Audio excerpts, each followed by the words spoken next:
Hoxh, tash me gjitha këto, normal se na të gjithë besimtarë musliman kërkojmë që me qenë të dashur tek Allahu. Pyetja është, cili është më i dashur tek Allahu? Më i dashur tek Allahu je ti. Inshallah. Inshallah. Fe amin, inshallah. Inshallah. Amin. Më i dashur tek Allahu është ai cili mundohet me u bë dobi njerëzve.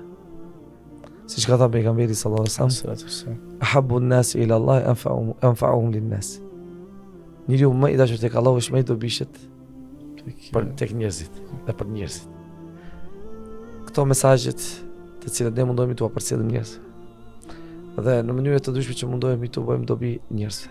E të tjerë, dhe çdo kush që mundohet t'u bën dobi fajde njerëzve, të jetë në favor të njerëzve, për hajër, për të mirë të njerëzve, është i dobishët. Ai është më i miri tek Allahu subhanahu wa taala, sepse nga ai njeri kanë fajde, kanë dobi njerëzit.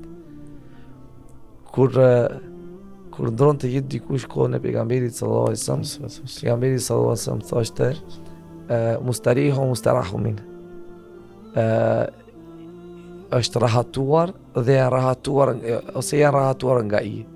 Sahabët i thanë si ja Rasulullah. Po tha patjetër besimtar e ka rahatuar vetveten më nga të këqijat fatkeqësitë e kësaj dynjaje. Ka shpëtu. Po.